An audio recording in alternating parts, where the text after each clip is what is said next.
Here we are live. Yes. And if you've got any questions, just fire them away and we'll ignore them and just talk about what we want to talk about. But anyway, what are we talking about? Oh, we're talking about the war on health, aren't we? And I've got Ben Hunt and Phil Escott with me. And we're going to have one of them be a spokesperson to briefly talk about the war on health. And if you've got any questions, then we'll dive into that. Ben, is it you going first, Ben? I can do. Yeah. So yeah, put your hand up. So the war on health is also just saying hello. So the war on health is a one-day conference that we're putting on in less than 3 weeks' time. Now it's on Saturday, the 20th of January, and it's in a location in the Peak District right in the middle of England. So absolutely beautiful. Location, not necessarily the most beautiful time of year, because it's the end of January. It's when everyone's at their most miserable and depressed. So we thought it would be great to have a little kind of gathering for carnivores and other types of creatures who are open to thinking a little bit differently about the world and how to thrive, basically. So the premise of it is that the health system that we have now is not really set up for health, but it's really farming us for profit. And actually, that our health, the health of the public at large, is not its top priority and can't be, quite honestly, because it's all corporate run, and therefore it's down to each and every one of us to take care of our own health, and that's what the conference is there for. So we've gathered a bunch of minds together to share information on how we can make ourselves more healthful in easy ways, and to think about health a bit differently. So yeah, one day event. You turn up. We've got 6 at least great speakers. You're going to get a lot of different angles. You're going to hear a lot of new stuff, and hopefully you'll go away with things that you can implement. Oh, what's that? Well, I've just muted Phil because I think it was coming from Phil, actually. Sorry, that was me mucking about and trying to stream it to my channel. It was all very last minute. My apologies. That's okay. Now, so we get to meet you, Ben, and we get to meet Phil. And just so people know, Phil hasn't got a light on. He is actually red. He just glows. He's amazing presence, lights up a room. That's what I've heard. And you've got like like you said, Dr. Sarah Pugh and stuff like that. Will people be able to mingle with the guests, or are they sort of kept separate and away from questioners? Yeah, we're all in one room. There's maximum 200. So even if we sell out, then it's still going to be quite an intimate gathering. So yeah, you'll have time every hour. We've got breaks, we've got Q&As, we've got discussions. So yes, if you want to meet any of these speakers, 100% you will get the chance to do so. We're having a light carnivore lunch in the middle of the day, which is traditional, and then we're having like a carnivore banquet as well to close proceedings before people make their way back to where they live. Or if they want to stay over, then we're also going to do a walk in the local area. Now, depending on the weather, if it's very icy, it'll just be Chatsworth Park, the magnificent Chatsworth House. But if conditions allow, then we'll go up on the edges, Carver and Baslow Edge. This is gritstone edges, amazing views, wonderful place to walk, and just get to chat with more people that you've met on the conference. That's great. So, Phil, what are you going to add to the proceedings? I don't know. I keep thinking about it. I keep having these ridiculous ideas of how to introduce people. I've got one for Ben, and I'm not going to tell him until I get up there. So I've got some proper nonsense to say about Ben, and I've already started. I mean, poor old Sarah. She just got an email from me with all the details, and I sent her something saying that yes, and of course afterwards there will be an ayahuasca ceremony a blood sacrifice and an orgy all the way into the night. But I have no filter, but unfortunately there won't be anything like that. But you know, for me, I think after these past few years of sort of trying to keep people apart and stopping these events and making it difficult for anybody to get anywhere and doing all this stuff online, which is great. But I think it's so important to just get together, you know, give each other hugs and whatever. I mean, it's lovely that Doc Malik's coming, Ahmad Malik. I mean, he's such a character. He's spoken out against all the nonsense so beautifully, and he's been completely trashed by the NHS. And he's got some great followers, a lot of followers on his Substack and in his all the podcasts he's doing now. He does so, I don't know how he gets so many out. And it's lovely to get him along, and some of his followers have signed up, you know, from his Substack and whatever. So it'll be nice to see Ahmad and give him a hug and, you know, give him a load of support for what he's doing. And just amazing guests. I you know, Natasha Campbell McBride, she's a star, and she's a huge hero of mine. And I still am going to have to wait for another time to give her a hug, because she's just coming along on Zoom because she had a some sort of family emergency in Russia. So, but you know, Sarah Pugh, amazing on all the quantum stuff. You know, if anybody's a fan of Jack Kruse, you know, his work, as I am, but can't understand more than 10% of it, I think, like our friend Graham Norbury, Sarah is a fantastic demystifier. And so if you want to learn about all the stuff outside diet, Sarah is going to be amazing at all the light and magnetism, light, water and magnetism. There you go.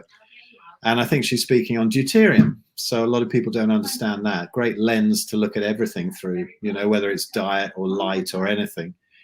And then there's Rachel, you know, Rachel Brown, podcast out from my Red Pill Buddhas podcast very soon, because I recorded that yesterday. But just the connection between diet and mental health that a lot of people don't figure out, which I think is really important to get across to people. And so she's going to be speaking on that, and you know, the complications she's had with the NHS as well, because she told me yesterday she doesn't care what she says now. She's had enough. You know, she needs to be open. And the good thing about this, I think, is that it's not going to be recorded. It's not going to be streamed. So get there, you know, so that everybody can talk completely uncensored, and you're going to get the unfiltered versions of everybody. And you know, everybody's kind of gagging to do that, I think, without getting all their channels pulled down. So if you want to know what everybody really thinks, come along to the event. Well, that's great, Phil. And one of the things I was going to say is, I mean, some people might not know what a Substack is. Right? I know what a Substack is, but what do you mean people can go and have a look on their Substack? What does that mean?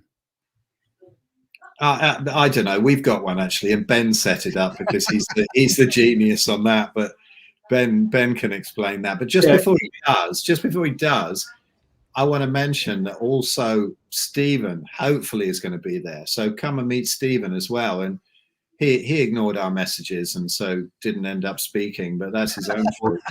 Too important. You know, but Stephen's going to be there, and you never know, we might have a bit of a panel discussion at the end, and Richard as well. You know, Richard Smith. So you know, let's get everybody. There's going to be some amazing people, not only the speakers but in the audience too. But anyway, Ben, yeah, what is this? What is this black magic? What is a Substack? Yeah, the Substack thing. It's not terribly black magic. It's just it's like a platform where you can blog, basically. You can write little articles, a bit like Medium or whatever. You can add, though, podcasts. So if you want to do just audio, or if you've got videos, you can upload those as well. But the great thing about Substack is that you follow a channel like you do in social media, like you follow an individual on social media, and you get the updates from them. But on Substack, you can make some of your content or most of your content free for everybody to access, and you can make some of it premium as well. And people can very, very easily choose either to follow you for free or follow you and make a contribution. So you can contribute monthly or yearly or whatever. So it's just a really nice platform. Plus, the really nice thing about Substack is that they have a policy of not filtering what you say, as long as it's not hate speech or inciting violence, then, you know, and illegal, then they've got an anything goes policy, which is perfect for us. But, Yeah, you know, it depends on your interpretation, doesn't it? Because these days, just speaking out about how good meat is, or how Bill Gates has got dadderies, can be construed as hate speech. But fortunately, that's what I say. You know, you give advice that goes against the orthodox, even though it doesn't actually go against the science, the real science, and they say it could cause harm. We can't deny that it could cause harm. And but this is the world that we're in. This is what we're fighting against, guys. This is the war, and the propaganda side of it is a huge side. Yeah, I mean, I just want to remind you, we are actually on YouTube, so we can't see. But that's how ridiculous it is, isn't it? You know, we're not saying anything particularly poisonous, or, you know, what could we say? You know, controversial, and yeah, I'm jittery as soon as you start speaking, which is terrible, isn't it? Don't you think? It is, and it's not us that's sharing any of the poisonous stuff, because it's the other chaps, isn't it? You know. Yes. They're pushing all the horrendous fake meat. They're pushing all the artificial light. They're pushing all the screens and the you know, the things that they sort of put into us in ways that we can't mention here, and all of that kind of thing.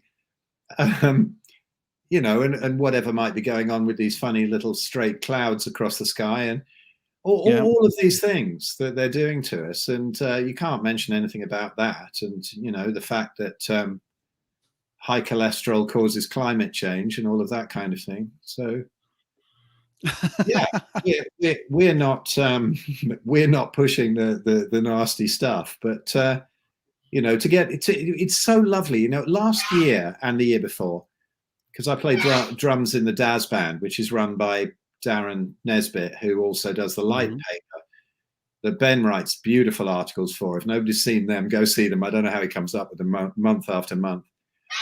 And I've been, my son's having a sneezing fit upstairs, if anybody can hear that. I thought one of you had a parrot. No parrot, no.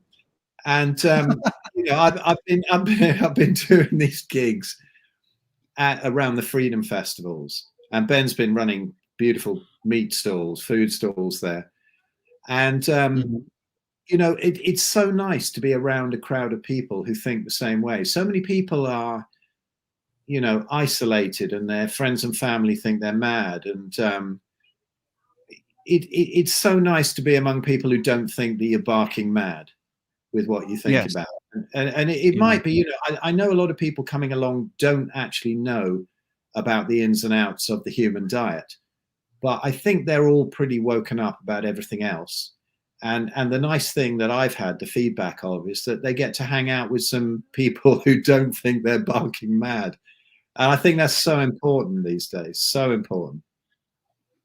Yeah, and I think that's, I mean, that isn't just about your conference. That's about this way of eating, full stop, isn't it, really? You know, everybody that I coach pretty much says, it's just nice to talk about this without everyone rolling their eyes. And, you know, I think that's such a good point, that we can all meet up and know that you can speak your mind. I think that's going to be really, really very good, actually. Can you go through the costs again for people that want to know, you know, the easiest way to sort of pay for this and how they can physically turn up, basically? Sure. Because I just put something up on my YouTube channel, which was why I was sort of spaced out at the beginning of this and trying to type things in quickly. But the cost of it is £147 for the day, but that includes all the 2 carnivore meals and all of everything else that's going on. But there is a code, and I didn't discuss with Ben whether to share it here, but I think it's fine. So I put it up on my channel. So Carnivore GB, right? GB Carnivore, all capital letters, no spaces. Oh God, I've got it the wrong way around. I'm gonna have to go back to my YouTube channel and figure that out. So we'll put it. Okay, GB Carnivore, capitals, no spaces, will give you £30 off. Yeah. Yes. So that's a proper steal. I mean, what is that? That's a meal out for two, isn't it? And you're going to get a meal out anyway, and you're going to get to meet all these people. So go for it. Now I'm going to let Ben talk while I nip over to my YouTube channel and patch that one up. Change it quickly. Quickly. Yeah. So the Far place, away, Ben. yeah. Far away. Oh, far away. Sorry. Yeah. Yeah. So the place to go if you want to book one or more tickets is simply type in waronhealth.uk. And that will redirect you to our page where there's a bit more information on what you can get. So I would definitely recommend, if you can, staying over at least Saturday night, because then you'll get to hang out after the carnivore banquet all evening. You know, you might go to a local pub, you might hang around at the venue, which is Cliff College. It's actually, by day, it's a Methodist Bible college, but it's nestled in the most amazing area in Calver in the Peak District, and we can hang out there and chat. You can hang out more with the speakers who are going to be staying over as well Saturday night, and then get up Sunday morning, because Cliff College actually offer B&B rooms as well, so you get breakfast provided in the morning. We don't know what the quality of the breakfast is going to be yet, but if there's sausages, I'll be happy. And then we can go out for a walk together and chat more. And then after that, it'll be a complete kind of reset. Lots of fresh air, lots of new information, hopefully lots of new friends, and we can all then make our separate ways home, and then dream about the next get together. Because we've never really had a get together for the carnivore community in this country. But it's also not just carnivore, because, you know, in order to accept the reality that our natural species appropriate human diet is the opposite of what the orthodox, you know, the mainstream is telling us, you also have to come along with that, packaged with that comes you have to accept the possibility that the government are either consciously lying to us, completely stupid, or don't have our best interests at heart, or more than one of the above. And then if those things are true, what else could they be lying to us about? And healthcare is obviously another huge area as well. But one thing that I love about this movement is that it's non-dogmatic as well. You know, nobody's going to say you have to believe this particular craziness or that particular craziness. You pick and choose, you know, just how crazy you want to be, and we can all be crazy together. And that's one of the beauties of it. It's non-dogmatic. You know, there's no orthodoxy, there's no dogma. Yeah, I'm really looking forward to it. So, I mean, Stephen, you and Phil and I met up for the only time we've ever actually met up face to face was at the Public Health Collaboration last May in Sheffield. And Jonathan Griffiths was there, and a bunch of other great people. And I'm sure some of those people will be coming to this one as well. But yeah, that surprising number of keto, paleo, carnivore folks there as well, wasn't there? That was interesting. Yeah, I think one of the things I've learned, I mean, I've been 5 years doing this. Oh, let's get off. I think Phil's probably done his thing now. Yeah, one of the things I've learned is I did low carb, and so 10 years has been my journey, I think, of sort of awakening. And I did low carb, and I was quite surprised at how good that was. And then I went keto, and was surprised at how much better that was than low carb, after thinking, wow, low carb, this is it. I'm here. You know, I've made it. And then 5 years ago, turning carnivore. There is a point to what I'm about to say. All through that journey, somebody had said something along the way, and it would make me go, oh, why are you saying that? That's a bit too political. I can remember actually saying to Sean Baker when I was at MeatRx, you know, it's very political. You know, we're just talking about food. So ignorance. And I think I'm pretty open to a lot of things. And I didn't really believe how bad stuff was. I definitely thought that, you know, some people were fueled by the woo-woo energy. But actually the more, and maybe the last few years have been a bit of a godsend in the respect of waking me up, and certainly other people, because it's really apparent that all the things that people are worried about, for instance, a cashless society, that's not for well, it is for convenience, but not for our convenience. It's very convenient for the people that run the currency, and to make sure that you spend it on what they want you to spend it on, which is I would not have believed 5 years ago was a real thing. I would have thought, no, that's BS, really. But everything. Seed oils. I mean, I fell for all the seed oils. I can remember getting my frying pan and spraying it with sunflower oil and thinking, wow, this is so good. I can't believe it. And of course, that frying pan had Teflon on it. So well done, DuPont, and your, forever chemicals. So absolutely everything. I did everything wrong. I mean, by the time I was 13, every single tooth in my head had been filled by, mercury, everything. So I believed it all. I believed everything that I was told. And the frightening thing is, possibly for about 7 years, every so often, somebody that I'm coaching will say, so basically do the opposite of what you're told, whatever we're talking about. And I laugh and I say, yeah, I think that's it. Just do the opposite of what you're told and you'll be all right.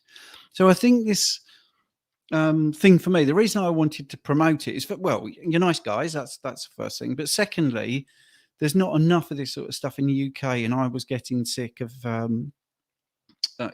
constant. Every carnivore was in the States, and we're doing this convention, doing that convention, we're doing this meetup, and I felt the UK was lagging behind a bit.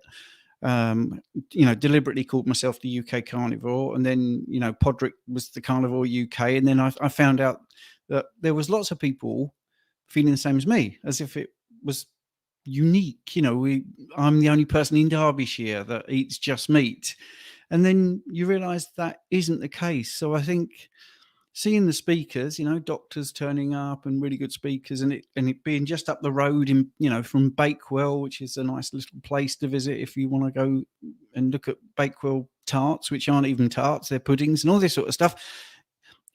It's just great. And like you say, the thing in Sheffield, I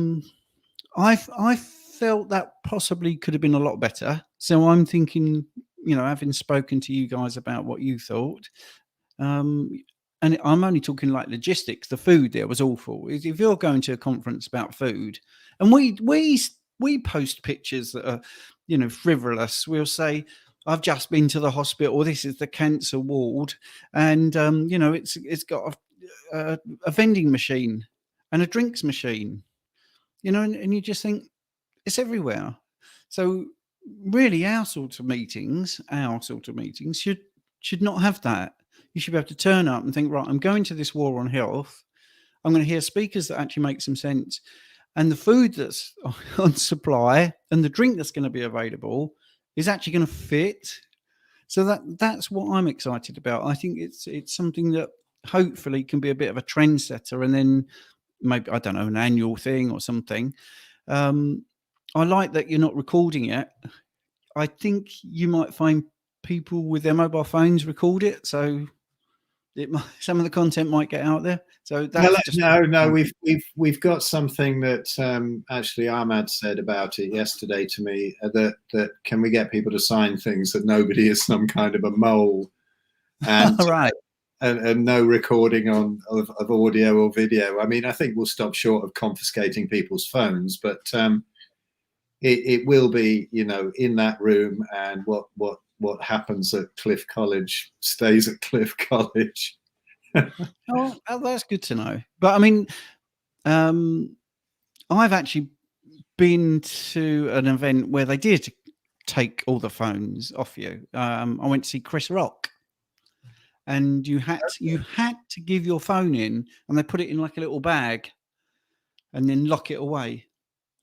And that was quite telling, actually. I don't love my phone at all. I'm quite happy to go back to the old days with a diary, and a pen and all this sort of stuff. But that doesn't work. We couldn't do this meeting, for instance, by letters, could we, through the post? So I get why technology is there, but I just feel we've lost our connection, and actually meeting up for real listening to someone, not sticking a phone up in the air and recording it, is actually going to be a breath of fresh air for people. Personally, I think you're talking a lot about the content, but I'm thinking more about the vibe and the social aspect and getting away from phones and all that stuff. That's one of the things that really bugs me. When you see somebody who's paid like £300 to go to a concert with their favourite artist or whatever, and they spend the whole time like that, recording the thing. So there's a little Lego person up there with crappy audio recording. Just enjoy the experience. You can buy the bloody thing on DVD later on. Just enjoy it while you're there.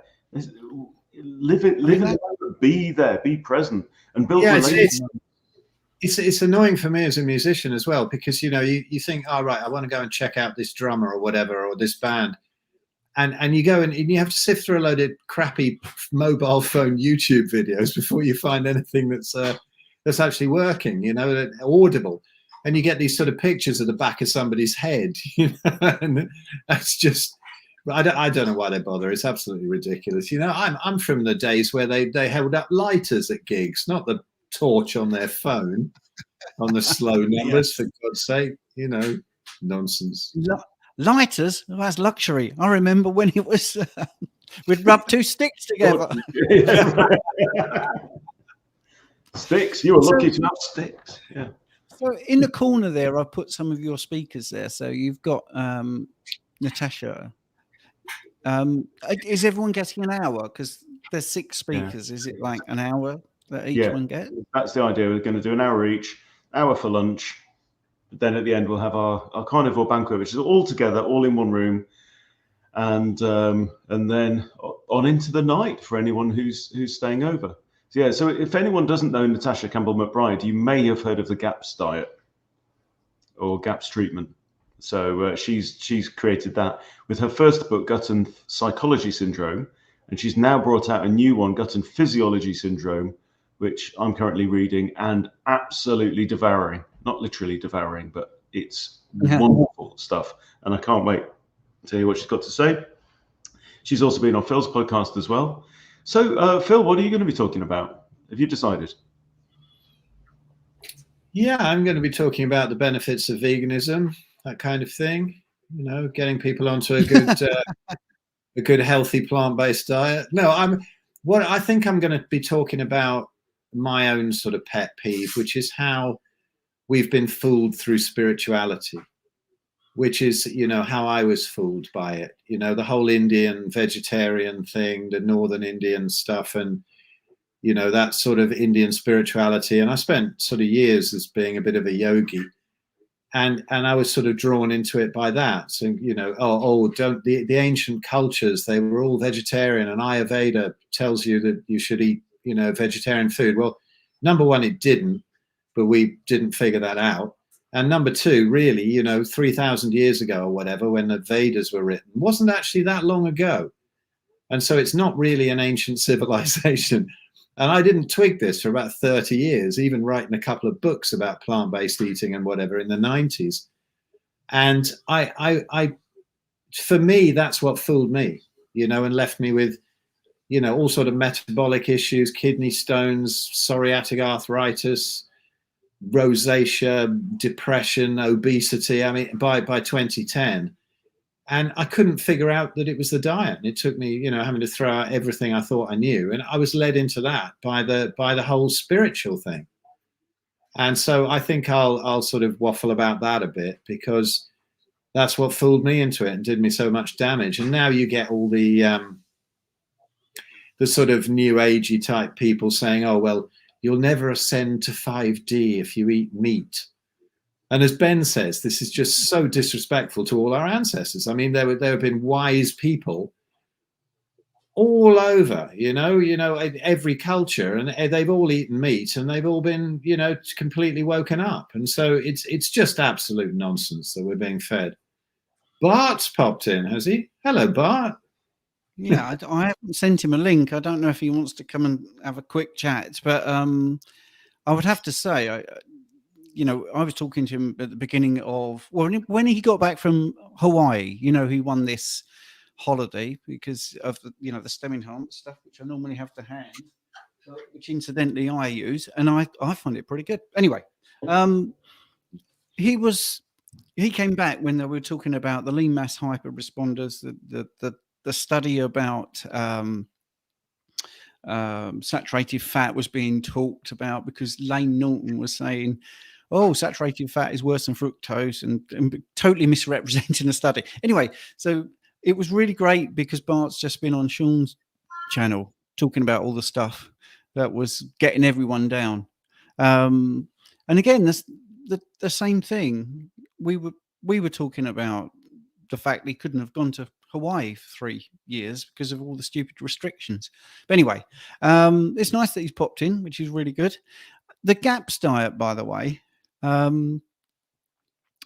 that's gut and psychology, isn't it? And that's what I was trying to get at, to go through the speakers. So we now know what Phil's going to talk about, and Natasha's going to talk about that sort of thing, gut and psychology, so the mind and. Well, you know, I messaged Natasha today and said, because if anybody listens to her on my channel, or really even more on Doc Malik's podcast, at the end of that interview, I just loved her even more, because she was just so awake to all the stuff and all the sort of maneuverings of the elites, and she's absolutely brilliant. And so, you know, with the theme of the whole event being the war on health, she's so up on absolutely every aspect of that. I just sent her a message today saying, you know, talk about what you like, but you know, if you want to go and just rant about that and say all the ways that we've been attacked. I mean, she's really hot on the whole thing of how we've basically just all been fed antibiotics the whole time, because every time you eat anything from a supermarket, it's been sprayed with something or other, you know, and whether it's a processed food or in the veg section and the con of the organic veg and all that kind of thing. And so we're all destroying our microbiome by that, whereas we probably could have put up with, you know, what Anthony Chaffee points out as 136 carcinogens in organic Brussels sprouts. We could have probably put up with that, you know, years ago. Our grandparents were probably fine on meat and 2 veg. But now we've been so disrupted by all that stuff, and she considers that, you know, pretty much warfare. So what she's exactly talking about, I don't know. You'll have to come along and find out, won't you, everybody? That's the point of what, yes. Because, you know, you're talking about the restrictions, for instance, and the freedom of information that came out of New Zealand. There was a freedom of information request, how many people were exempt from the procedures. And there were 11,000 of the so-called elites were exempt. So really? if you really believe that, you know, let's cards on the table. If there was a virulent disease out there, right, for real, that's going to get me, I would not want to be exempt from anything. I would be in the queue to be protected. So, you know, anyway, I'm not going to get too near the edge, but to me, it's common sense. It's absolutely, if all the things they were saying are true, you don't have a snog behind your wife's back with somebody at a party. If you're one of the politicians, you know, you don't do that because you're so scared of taking diseases back to your kids. Yeah, firstly, you wouldn't be at the party, and secondly, you wouldn't be doing it. This whole Partygate thing, and it also shows you how much the world of journalism is controlled as well, the mainstream news. Because the first thing I thought when they said, "Oh, there's a big kerfuffle and hee-haw about the fact that these guys have," hi Rachel, have had a party while everybody else was being told they could only gather in 2s and 3s and whatever, isn't. Oh, did they know they were,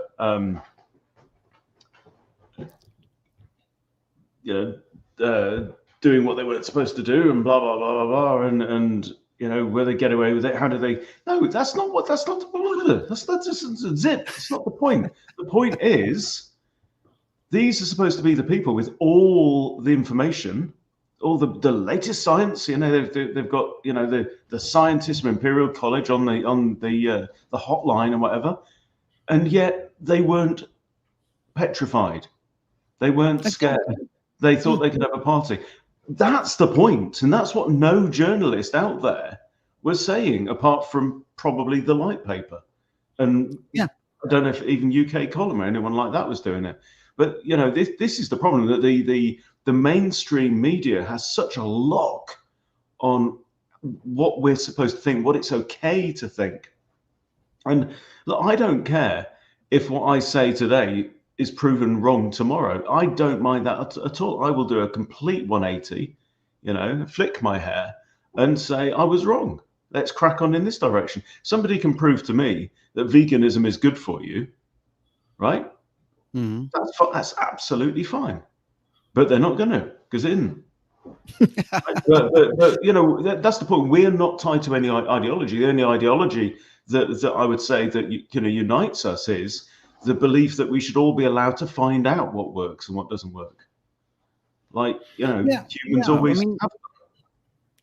I mean that's the thing. When I interview a lot of people for success stories, and when things are reversed, like type 2 diabetes, for instance, their doctor will say, well, this isn't possible. Or MS, you know, huge improvements, lesions disappearing on the images. So, well, this isn't possible. This isn't possible. So people have got to the point where they can't believe their own experience, their own eyes and ears, and see, you know, and that's the problem. There's no one. That's one of many problems. The critical thinking, the common sense has just gone out of everything. If an official person says something, that must be right, even though my own experience proves it wrong. And that's the thing I found very difficult. And I think this one of the things that I think people at the conference hopefully will talk about is like the mental health issues that can bring with it. Because I remember a comedy years ago about a guy that couldn't go out of his flat. I think it was called Game On or something like that. And it's two guys, one stuck in the flat forever, and they share with this girl. And the guy that's stuck, there is a point to this. Sorry, it's a bit long-winded. Never goes out, right? Well, one day he's visited by a very attractive woman, and they hit it off, and things happen, right? And when the other guys come back, she's gone, and he's saying, "This really happened." Of course, they don't believe him. And seriously, it really happened. Let me just tell you about it. No, they don't want to know. They just think it's a complete fantasy. So anyway, they go out again. And of course, she turns back up. So it happens again. And, you know, it's a comedy. I know, I get the point. But the frustration of that character, I really felt. I thought, when you really know something is true and people won't even give you like a little bit of benefit of the doubt, they just flat out refuse to listen, which incidentally is like 1% of my comments on YouTube. I find that very frustrating, and I think that's bad for your mental health. So yeah, I mean, I was watching Bella talk about the bad comments she gets, and she said it's an opportunity to turn it all around and make it, you know, take these negative comments and sort of shine a light on them and talk about them in a way that is pretty interesting. So I think that you'll get a lot of people at the conference who maybe have had things they can't talk to their family about, you know, miraculous things happening to them because their family won't believe that. Giving up seed oils, giving up veg, not eating a potato, not having any bread. Can't be that. You know, what was the classic one the other day? I had someone with Crohn's and it had completely resolved. And he said to the doctor, you know, it's what I eat. I've changed the way I eat. It's resolved it. And the doctor said, Crohn's has nothing to do with diet. So, you know, when we were doing the interview, I do it as is. I don't have a script. I said, oh, right. Okay. So a digestive issue has nothing to do with food. Right. Okay. I get that. Well, that's so ignorant and frustrating. But the biggest point is the guy in front of him had resolved all his issues. Now, why would he lie? And I think that's the biggest thing. He's being paid by the meat industry, and it's a useless anecdote, Stephen. That's basically what's going on.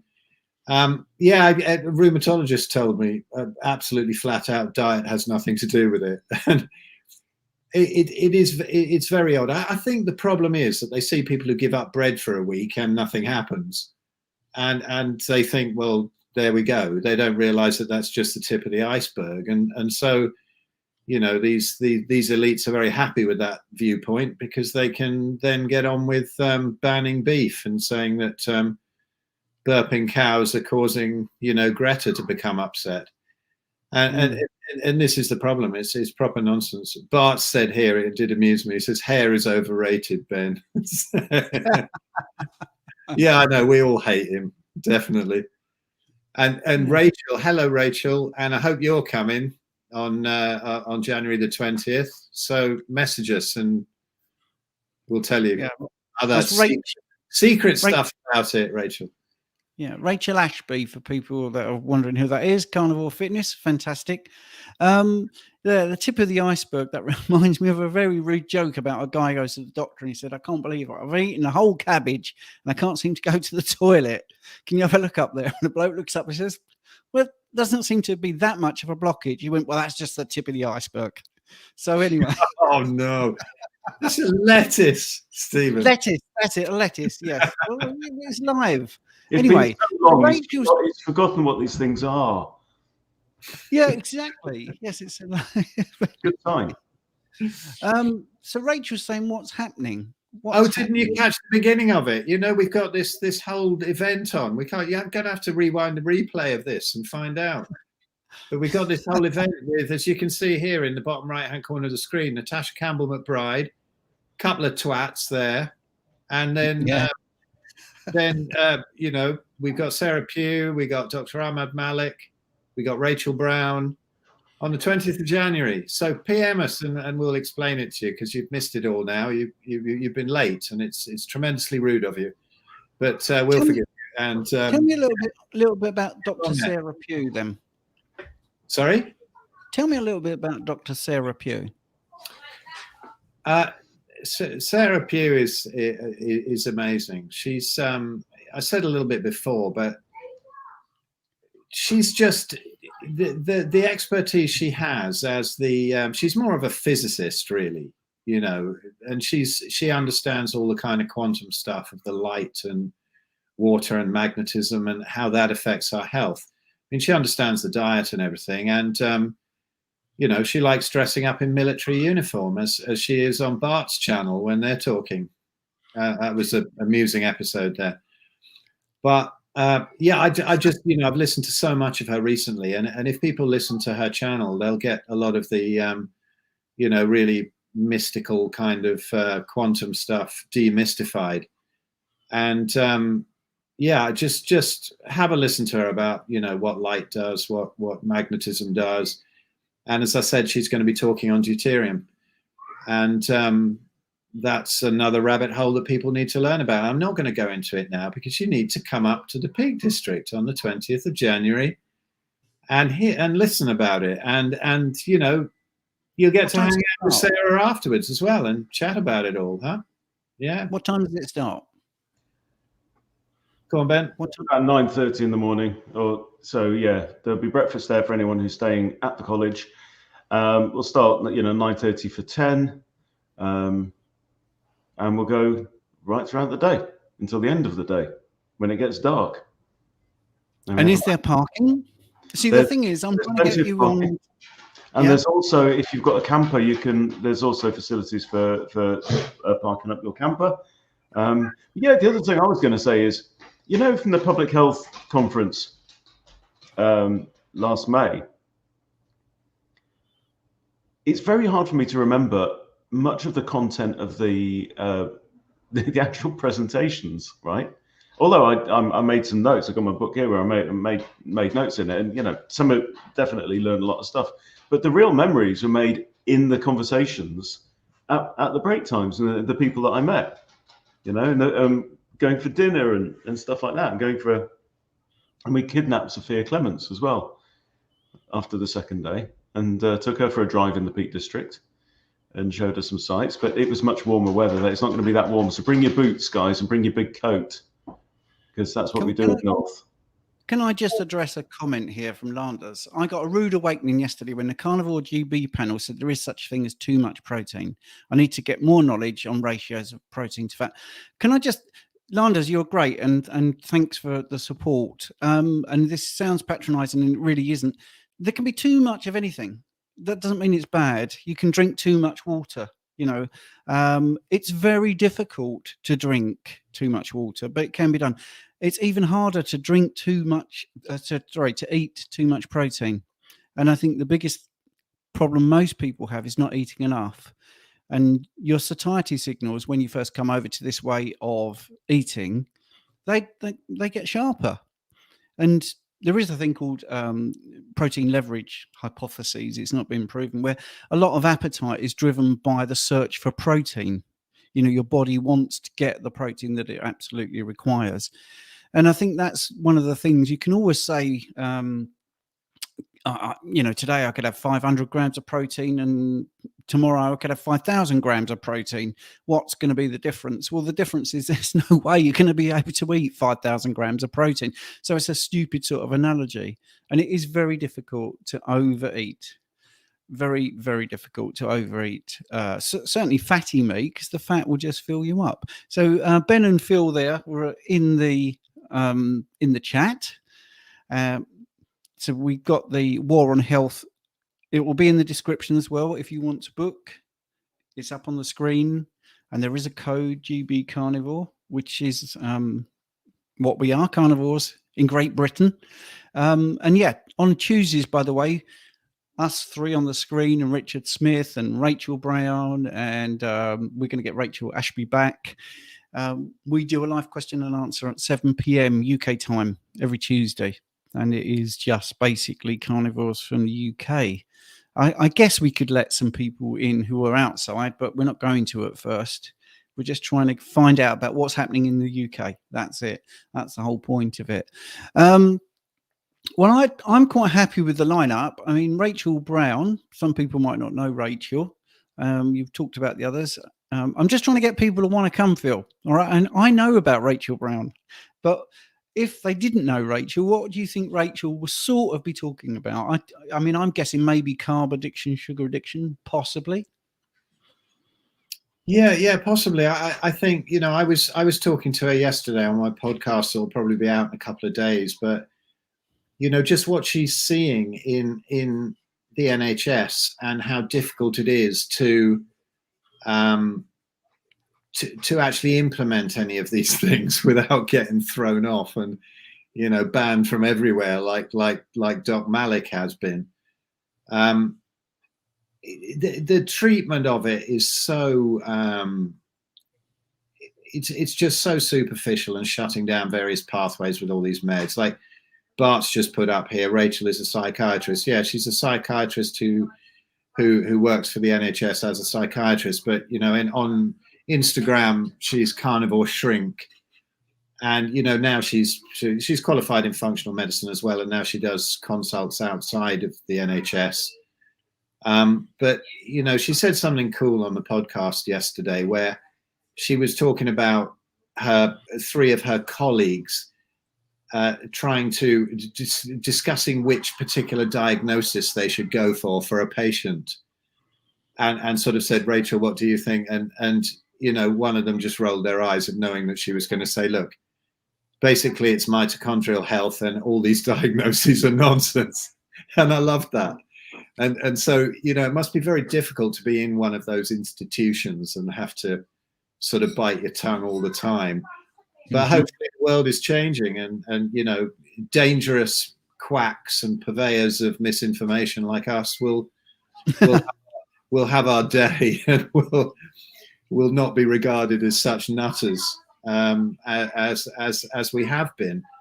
I think it is changing, with more and more of these docs who are speaking out, and Rachel's one of them, and she's got a lot to say on mental health and the tragedy of Alzheimer's, really, where I was saying to Rachel as well on the podcast that just about an hour before, or half an hour before I went on with her, Ben and I had one of our Zoom calls with our Big Fat Challenge members, and this new lady came along who's carnivore and doing very well, and she was saying, I'm more worried about my mum, and her mum was having a load of diarrhea and whatever at 10 weeks in carnivore, so we were talking about that possibilities. But she's also lost 20 kilos and she's feeling loads better, but she was in hospital with vascular dementia.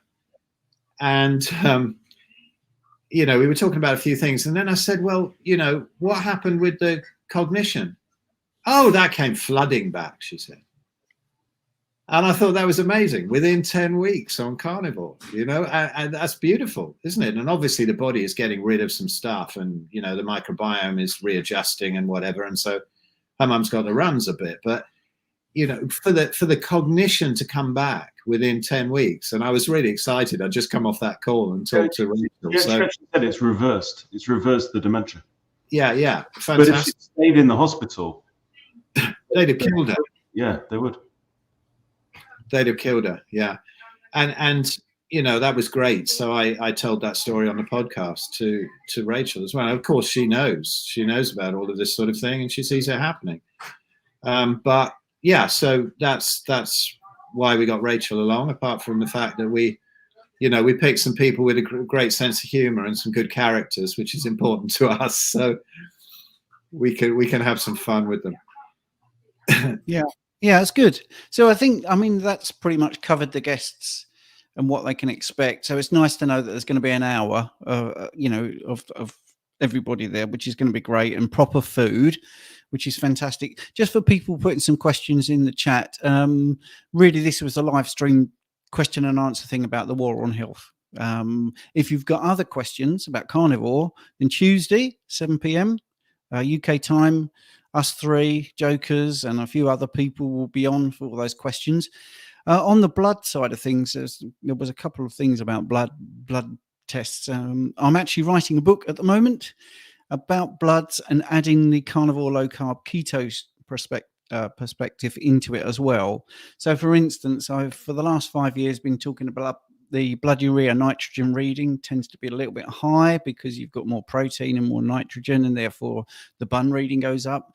Creatinine, really, if you're worried about that, then you can get a creatinine clearance thing. So there's lots of different things you could do. The EGFR is an estimated filtration rate based on those two metrics and a calculation. If you feel that is a bit low, get a cystatin C test, for instance. So I'm writing that sort of thing. And from practical experience, real people that have been told, well, although you seem to have no clinical presentation of any symptoms, your bloods are saying you've got disease here.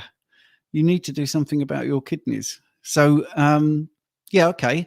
Why don't you go and get a cystatin C test? And I had somebody's GFR go from 48 to 92 by just getting the right test. So there you go. I'm just, you know, that book will be there and it will be fully referenced, you know, and I'm hoping to have that by the end of the month. And that'll be all about the bloods, what they actually are measuring, why we have normative ranges that you can be above or below or in that range, and whether that means anything in particular. And we'll be talking about the fact that you don't look at the numbers, you look at the person. So anyway, right. Great minds here. I love your work. Computer says you've got computer diagnosis is, at least it's not as crazy as not having a symptoms is another symptom that shows you're sick. I mean, that's the class of comedians will be pulling that one out for 10 years to come, I think. Yes. And, you know, doing a test that is guaranteed because you've got a threshold rate that's quite high. It's guaranteed to find something. Yes. Anyway, right. I don't want to go too edgy because that's not really what I'm here for. I'm trying to get my viewership up, not banned. So, anyway, guys, that's been brilliant. The War on Health one-day conference, 20th of January 2024. It's the Peak District in England. For those that aren't very good with geography, it is sort of the middle of England, as far away as possible from the sea. Bakewell's nearby, if you're looking for a big sort of well-known landmark. Yeah, it's about 10 minutes from Bakewell. It's about 15 minutes from Chesterfield, maybe 25, 30 minutes from the M1, junction 29. It's also about 45 minutes from Manchester if you want to come that side. And the nearest train station is Grindleford, that's only about 4 miles away. So, you know, we may be able to sort lifts and stuff for people as well. And the Grindleford is on the Sheffield to Manchester line. And there's free hugs for everybody who comes along. And there's parking. There is parking. And complimentary green coffee throughout. So British. That's that's the question I had twice today before this live stream on a message. Can you ask them if there's parking? So I've done it. I've asked them if there's parking, and there is, which is it's kind of understandable, isn't it? Because that Sheffield one was difficult. You know, you put something in the middle of a city, and it can be chaos. But there'll be no problems with this one. Oh, I parked my car on the last day and had to download an app to pay for it for £3.90 or whatever for the day. It took me the entire walk, and it was a bloody mile away from the Crucible Theatre as well. It took me the entire walk back to install the app and get the thing paid for, and I wasn't even sure it had paid by the time I went in. Modern life is rubbish. No, not if you live it right. That's the whole point of turning up to your conference, to find out how to navigate modern life and live it properly. Which does, I agree, seem to be live it like we used to. So anyway, thanks, Phil. Thanks, Ben. That's great. The link will be in the description. It's on the screen. You can always message. You can message me, as I have been doing, about it, even though I'm not turning up to speak. But you know I was doing this live, so that's great. And if you've got any questions, you can find Phil and Ben on Facebook if you want to. Or via thebigfatchallenge.com. There's loads of ways of getting in contact. And Frankie, what's this? Me and Frankie done so much walks that weekend. I loved it. Yes, okay. Right. That's a kitchen detox person, isn't it, Frankie? Right. Yeah, great too. She's got an amazing story. I heard. Well, everyone has, haven't they? Yeah. Fantastic. Right. Okay. There is a question. Just have a quick look at this very nice thing. Some of the carnivore space promote multiple day fasting. If nothing is entering the metabolic pathway, is there a danger of the body going into famine mode? Cause problems when you start eating. Landers, that's a very good question. We don't recommend fasting if you're underweight. Most people fast because they've got a over surplus of body fat, polite way of saying it. So they can tap into that energy. The chances of going into famine mode for most people that I've spoken about or seen and recommended a bit of fasting, it's really hard to think that even in 7 days they would be on the edge of famine. I know what you're saying, but I don't feel that is problematic. Most people do like intermittent fasting, 24 hours. The longest fast in the world is 382 days. The body is really remarkable. And the average American, I learned this the other day, could walk from New York to Florida and not need any food. So, yeah, I don't think that's an issue, really. Well, no, my own view of it is that I think if anybody does anything less than a 30-day dry fast every month, they're a wimp. Yes, absolutely. I'm dry fasting every Friday as part of my Big Fat Challenge XL. Okay. How that goes. But it's a good question, Landers. We're just trying to keep it light tonight, and it is a good question. And I think we'll get your knowledge to be where it wants to be. And I can assure you, when I did my advanced personal training certificate, and I was going out to train people in the Olympics, and I mentioned fasting, I was laughed out of the room. Literally, you have got to eat 6 times a day. You can't miss a meal. This is ridiculous. So anyway, I have to go because I have an appointment at 7. So thanks, guys. Wonderful. Thank you very much. Stephen. Thanks so much for having us on, mate. Thank you. That's all right. See you soon. Bye. Bye.